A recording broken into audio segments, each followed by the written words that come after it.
right, welcome to the fourth and final game to be reviewed this evening, and it is Comet Crasher, a recently released freeware game on Steam, and Castle Crasher. Sorry, Wrong game. yeah, Comet Crasher. yeah, Comet Crasher. Castle Crasher is a completely different thing. Mm-hmm. Anyway, Comet Crasher is well, in terms of what it has more to do with, Downwell. If you've ever played the game Downwell, it's like that. And if you haven't, well, Comet Crasher is less to do about comets. I guess your thing is a comet, a metal ball comet thing. I don't know. It's like I can see where the word is working here and where it's not. It's like you're not exactly a comet. You're not coming down from space. You're going through a tunnel. If I had a giant shrug emoticon, that would basically be on screen right now. Teddy Fan was not a fan of this. I'm like, but yeah, you are a ball thing who is plummeting down a tunnel for reasons, maybe. Yeah. I'm like, there's no real plot here. You are just this metal wheel ball object. I'm not even sure if it is called a comet. You are falling down a tunnel. It is endless, and your job is to get as far down as you can, score as many points as you can. The surprising thing is this was not originally a mobile game. No, this game grew out of Ludlum Dare. Yep. Yes. This game was originally an entry in the 40th Ludlum Dare Game Jam, where it was rated the 32nd most fun game of all 2890 submissions. Since then, tons of polish and new features have been added. Yeah, it definitely comes across as something that would arise from the Ludlum Dare set, but it's also way more polished than one of those games. Mm-hmm. You know, way more going on. Because at its heart, it's a simple arcade-style point 'em up, if you will. You're, blocking your way are various gray clumps of, we'll say, granite, some sort of rock. Doesn't really matter which kind. And you are most definitely trying to avoid the mines. Those are the things that can damage and will end your game. Those are actually the only obstacles you will face. There's no, any active threats, which I found kind of surprising. It's like you only have to worry about the passive mines. But make no mistakes, they will become a problem. It's the typical ramp up of there's a few at the top, but say you get down 2,000 feet, you're going to encounter a lot more in the way of mines. The other obstacle you'll face are springs. They'll just inhibit your movement.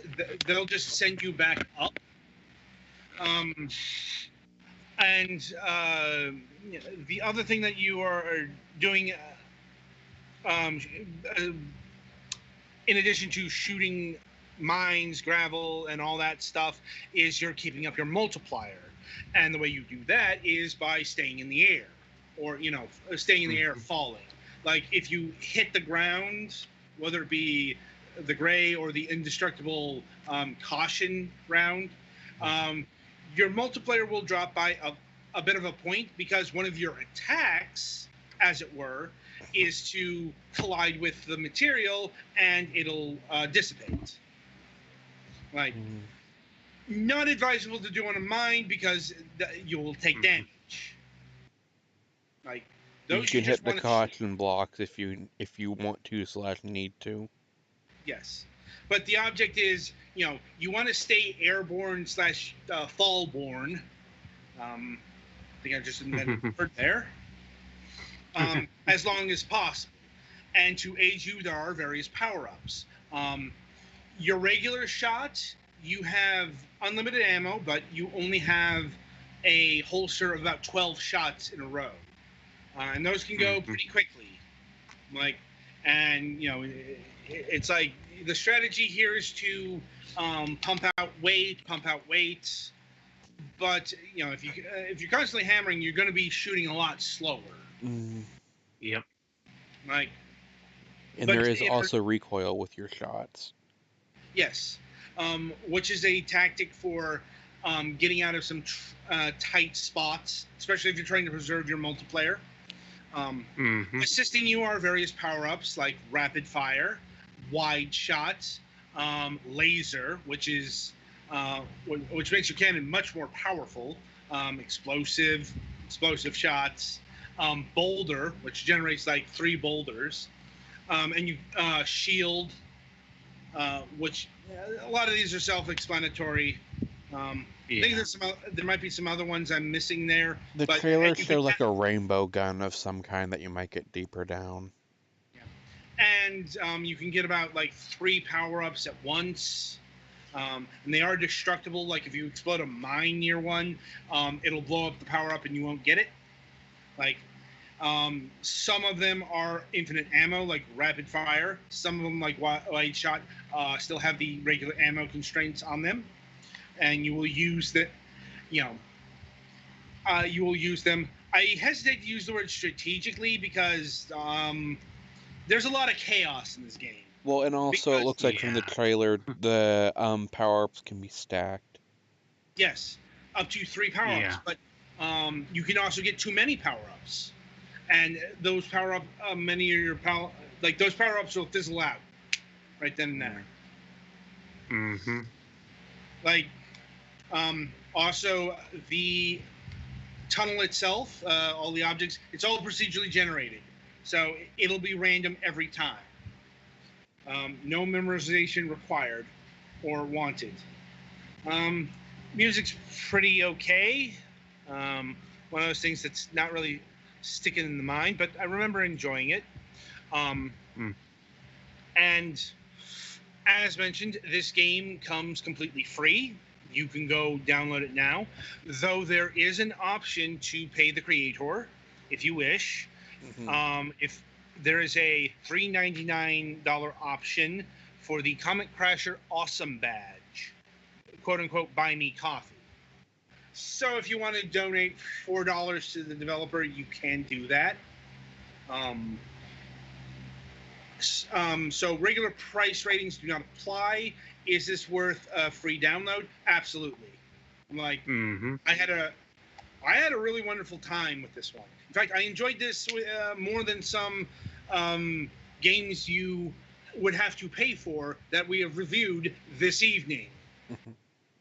Like, so, with that in mind, I give it a very solid recommendation.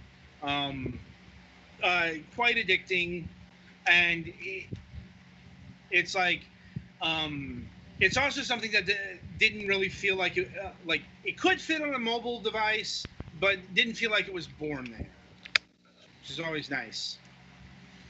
Anyway, other opinions.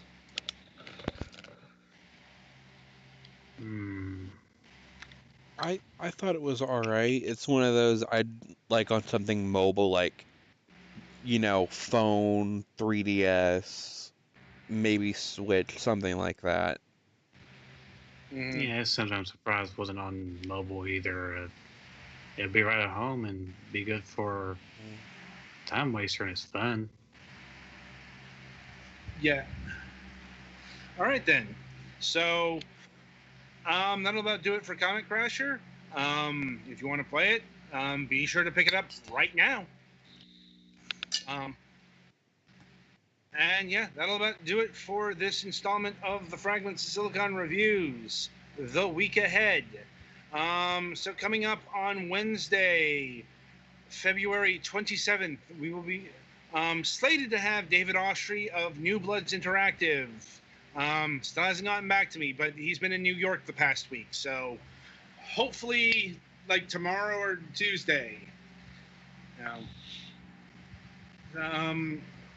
On Thursday, February 28th, yes, we have the rare Tuesday morning show as we'll be interviewing Craig Edwards of Brainbox CC.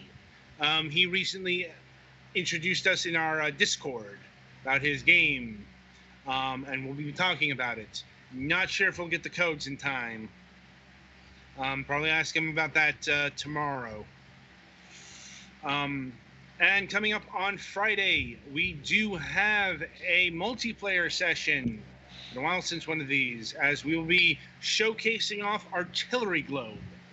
So, until Wednesday, I shall wish you good gaming